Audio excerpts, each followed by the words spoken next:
Chào buổi sáng, buổi trưa, buổi chiều và buổi tối anh em nhá. Video hôm nay ta sẽ không đề cập về Forsaken nữa, mà sẽ là về một thứ khác hoàn toàn mới, mà chắc anh em đọc tiêu đề video thì cũng biết đó là gì rồi nhỉ. Chuyện là thế này, tầm 2 tuần trước, tôi nhận được tin một con game Roblox thể loại Asim Horror mới lấy chủ đề Minecraft đang được phát triển bởi Soultacy, có tên là Blockbound. Soultacy thì anh em chắc cũng không quá xa lạ rồi nhở.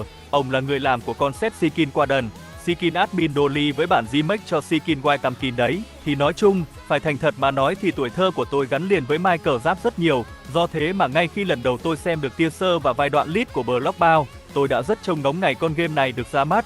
Nên sau đó tôi có đăng một bài trên cộng đồng để hỏi anh em xem kênh tôi có quan tâm đến tựa game mới này không để tôi làm content. Và không có gì lạ lắm khi dưới bài đăng đó có khá nhiều anh em tỏ ý ủng hộ. Nên hôm nay ta có video này đây. Thôi không lòng vòng nữa, ta hãy cùng bàn luận về tựa game mà tôi nghĩ có thể đủ sức cạnh tranh trực tiếp với Forsaken nào. Mà nhân tiện, anh em bỏ ra một vài giây để kéo xuống dưới video tặng cho tôi một nút like và sub nếu chưa đăng ký nha. Cảm ơn anh em nhiều.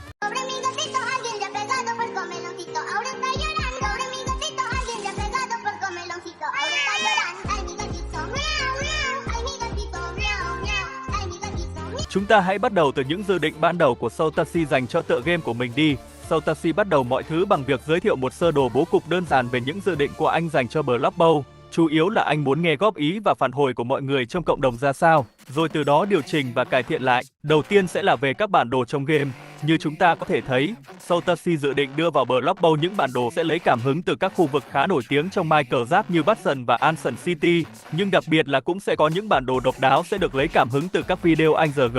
Tiếp theo là về danh sách các nhân vật mà Soultacy dự định thêm vào trong game. Tôi đảm bảo luôn với anh em rằng, danh sách nhân vật trong Blockbound sẽ không khiến anh em phải thất vọng đâu. Từ các nhân vật truyền thuyết bí ẩn thời kỳ đầu, đến các YouTuber, nhân vật nổi tiếng trong cộng đồng Minecraft và tất nhiên, không thể thiếu được các nhân vật trong Minecraft Story Mode rồi. Đầu tiên là với phe Survivor, chủ yếu sẽ là các nhân vật trong vũ trụ Minecraft Story Mode, điển hình như Jesse, Iva, Petra, vân vân. Bên cạnh đó ta cũng sẽ có một vài nhân vật khá là thú vị, ví dụ như Dub. Nhân vật này tôi khá chắc là nhiều anh em trên kênh cũng biết rồi này. Còn nếu không thì để tôi cho anh em xem qua một đoạn video khá là tuổi thơ để gợi nhớ lại nha. Anh Hạ giúp đỡ mọi người chính là giấc mơ của tôi đây. Lúc bé xíu khi mà ước mơ vẫn nhiều. Chúng ta thậm chí còn có một số YouTuber nổi tiếng sẽ được đưa vào game cơ. Đây chính là điểm thú vị nhất, vì nó có thể giúp Blockbound có thể thu hút cả những người chưa chơi Roblox bao giờ. Bây giờ, chúng ta sẽ chuyển sang dàn nhân vật bên phe Killer đi. Sẽ có khá killer thú vị ở trong danh sách này đấy. Do có một vài nhân vật tôi nhìn khá là lạ mắt, nên tôi sẽ chỉ nói tới những nhân vật mà tôi biết thôi nha. Lần đầu xem qua danh sách này thì ấn tượng nhất với tôi phải kể tới là anh Vocado Animation Steve. Series hoạt hình Minecraft Dabbit này chắc nhiều anh em cũng đã xem qua rồi phải không? Còn ai chưa xem thì tôi khuyên thật nên qua kênh ổng xem thử đi. Siêu cuốn. Ngoài ra ta còn có Aiden từ Minecraft Story Mode. Trong game gốc thì nhân vật này về cơ bản chỉ là một kẻ bắt nạt bình thường thôi, nên tôi khá tò mò họ định biến Aiden thành killer kiểu gì.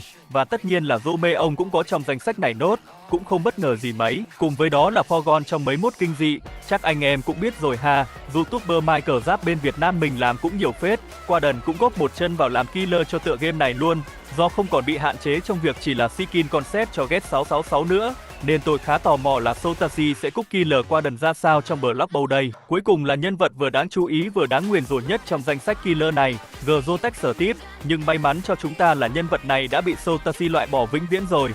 Phải nói đây là quyết định vô cùng sáng suốt.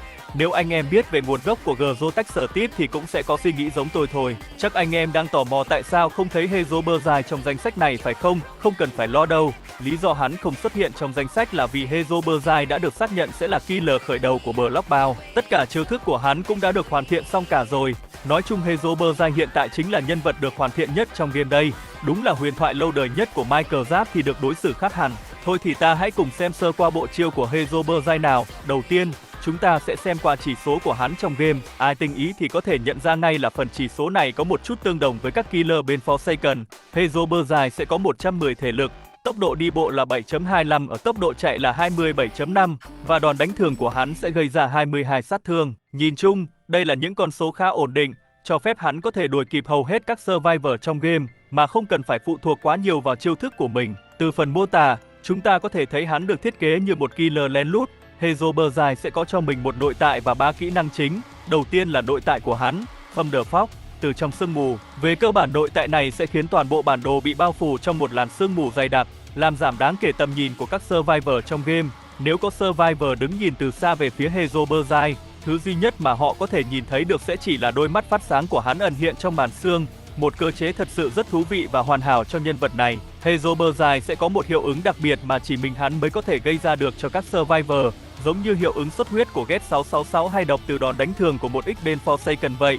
Hiệu ứng này được gọi là Paranoid, hoang tưởng, hoạt động tương tự như hiệu ứng ảo giác của Noli. Những Survivor dính phải hiệu ứng này sẽ ngẫu nhiên nghe thấy tiếng nhạc rượt đuổi, tiếng bước chân, nhìn thấy những đôi mắt phát sáng giả của hắn trong làn sương mù và phải chịu thêm 15% tất cả nguồn sát thương đến từ Hezoberjai. Nói chung tôi đánh giá của hiệu ứng bất lợi này khá là mạnh đấy, vừa mạnh vừa phiền. Bây giờ, hãy nói về bộ chiêu thức chính của hắn nào. Kỹ năng đầu tiên, Sighting, nhìn thấu. Khi sử dụng kỹ năng này, Hezoberjai sẽ đi vào chế độ rình mò. Ở trong chế độ này hắn sẽ không thể chạy được. Bất kỳ Survivor nào nằm trong tầm nhìn của Hezoberjai khi hắn đang trong chế độ rình mò sẽ khiến thanh theo dõi của họ tăng dần lên. Nếu thanh theo dõi đầy thì Survivor đó sẽ dính hiệu ứng hoang tưởng trong 20 giây.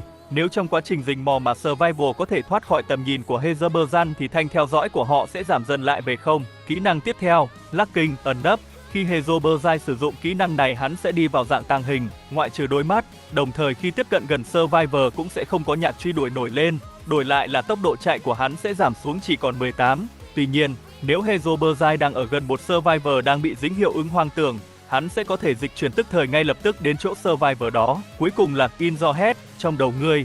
Kỹ năng này cho phép Hezoberjai tạo ra một bản sao của mình, đứng yên chỉ nhìn chằm chằm vào các Survivor. Nếu ai đó đi vào phạm vi kích hoạt của bản sao này, nó sẽ đuổi theo họ, gây 10 sát thương nếu đánh trúng và đánh dấu họ trong 8 giây, đồng thời gây ra hiệu ứng hoang tưởng trong 20 giây. Nhìn chung, tôi thực sự thích bộ chiêu thức của Hezoberjai, mọi thứ đều phù hợp hoàn hảo với nguồn gốc và cốt truyện sơ khai của hắn, và với lối chơi tập trung hoàn toàn vào gây hoang tưởng cho Survivor. Tôi cảm thấy Hezoberjai sẽ là một killer khá là thú vị để chơi đấy. Hiện tại Hezoberjai đã xuất hiện trong giao diện cửa hàng rồi. Hắn có một dòng mô tả như sau: một người đàn ông, một bí ẩn, một huyền thoại, cùng với hình ảnh render trông rất tuyệt. Và đó chưa phải là tất cả. Gần đây, chúng ta còn được leak rất nhiều hình ảnh và video cho thấy tiến độ phát triển của hắn. Cụ thể là các animation và nhạc truy đuổi. Animation khi đứng yên, đi bộ và chạy của hắn đều có hiệu ứng bay lơ lửng và giật lắc.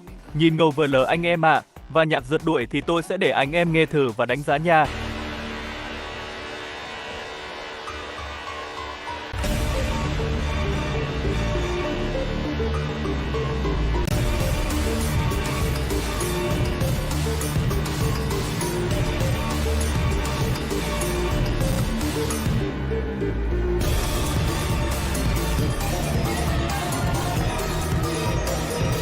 Anh em chấm bản nhạc truy đuổi này được bao nhiêu?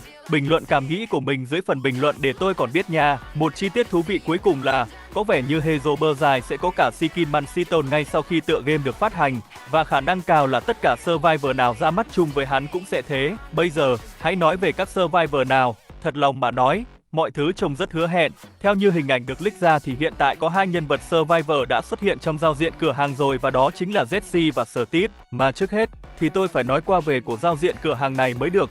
Nó trông đẹp thật sự, mang đậm phong cách của Michael Giáp. Anh em hãy nhớ rằng đây mới chỉ đang là giai đoạn phát triển sơ khai thôi đấy, mà đã chi tiết và trau chuốt thế này rồi, thực sự là nằm ngoài sự mong đợi của tôi. Thôi quay lại với danh sách Survivor nào. Đã có xác nhận rằng Jesse, Steve và Villager sẽ là các Survivor khởi đầu của game rồi.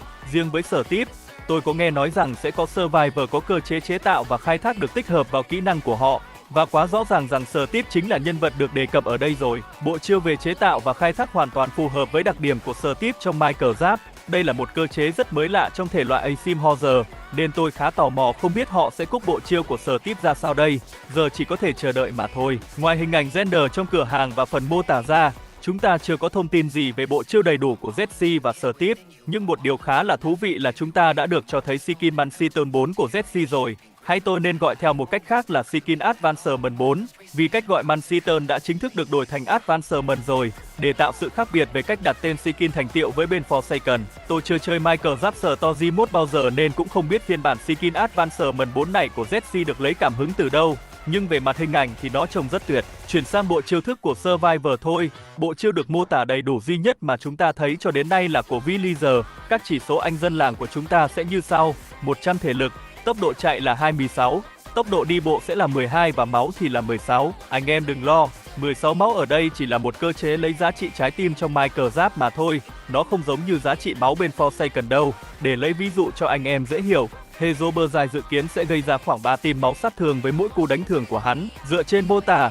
Villager rõ ràng được định hướng là một survivor hỗ trợ toàn diện. Kỹ năng đầu tiên của anh dân làng được gọi là Wither, hàng hóa. Kỹ năng này cho phép anh dân làng chọn ra một trong 3 vật phẩm của mình để sử dụng chiêu tiếp theo ném cho đồng đội trong game. Mỗi một vật phẩm sẽ mang lại hiệu ứng khác nhau. Chiếc áo giáp sẽ cung cấp thêm 20 máu. Cuốn sách sửa chữa thì sẽ giảm hồi chiêu tất cả kỹ năng đi 10 giây. Và cuối cùng là xúc đáng ngờ, có tác dụng loại bỏ tất các hiệu ứng tiêu cực đồng thời miễn nhiễm bị đánh dấu trong 10 giây. Kỹ năng tiếp theo của Villager có tên là Business, công việc kinh doanh. Kỹ năng này cho phép anh dân làng ném vật phẩm mình đã chọn về phía một survivor. Thời gian hồi chiêu là 35 giây, nhưng điểm đặc biệt ở đây là khi chiêu này đã trong giai đoạn hồi chiêu, anh dân làng có thể ấn vào các survivor khác trong game để nói chuyện với họ trong 4 giây. Việc nói chuyện này sẽ giúp giảm 2 giây thời gian hồi chiêu. Kỹ năng kế tiếp là BZ, bánh mì. Khi sử dụng kỹ năng này, anh dân làng sẽ tiêu tốn 2 điểm lúa mì và ném ra một mẩu bánh mì. Bất kỳ survivor nào ăn nó sẽ được hồi 25% máu. Thì cách hoạt động cũng tương tự như pizza của Emliot vậy. Và cuối cùng là Plantation, nông trại. Kỹ năng này cho phép anh dân làng trồng một ruộng lúa mì trên bản đồ. Ruộng lúa mì này sẽ phát triển theo từng giai đoạn và mỗi giai đoạn sẽ tốn 10 giây. Với mỗi giai đoạn phát triển của ruộng lúa mì, anh dân làng sẽ nhận được 1 điểm lúa mì. Thật lòng mà nói, bộ kỹ năng của anh dân làng nghe khá là vui và khá mạnh cho vai trò hỗ trợ. Villager sẽ mang lại rất nhiều tiện ích và giá trị cho đồng đội trong trận. Nhưng nếu xét mặt khác thì anh dân làng hoàn toàn không có một kỹ năng nào để tự vệ hay chạy trốn. Nghĩa là Villager sẽ là một mục tiêu rất ngon lành để killer sơi đầu tiên, trừ khi các survivor khác trong game không chơi quá cá nhân và tập trung bảo vệ người chơi Villager. Theo tôi nghĩ thì anh nông dân là một survivor được thiết kế rất là rủi ro. Bản thân tôi thì chắc cũng không muốn làm một main Villager đâu. Nói thật đấy, ở bên Forsaken đa số tôi đều toàn chơi survivor lead mà thôi.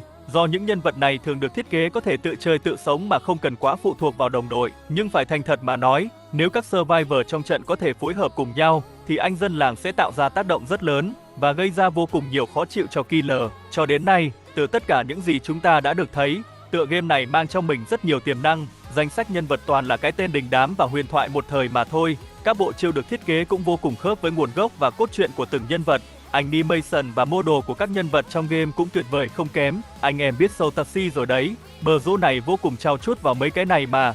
Nhìn qua admin Noli bên Forsaken là đủ hiểu. Nếu mọi thứ thuận lợi, thì tôi tin rằng tựa game này thực sự có thể chạm đến vị trí Forsaken đang đứng trong thể loại Asim Horror hiện tại và cạnh tranh sòng phẳng với nó. Video này chỉ bao gồm một phần nhỏ của những hình ảnh và nội dung được leak ra mà thôi. Còn nhiều thứ nữa mà tôi không thể nào tóm gọn lại hết được. Nên nếu anh em thực sự thích Bloodbound và hứng thú với nó, thì hãy like video, đăng ký kênh và bình luận xuống dưới cảm nghĩ của anh em về tựa game mới này. Nếu có nhiều người ủng hộ thì tôi sẽ làm một series tin tức riêng về Bloodbound song song với Forsaken nha. Chúc ngủ ngon và chúc anh em có một ngày tốt lành.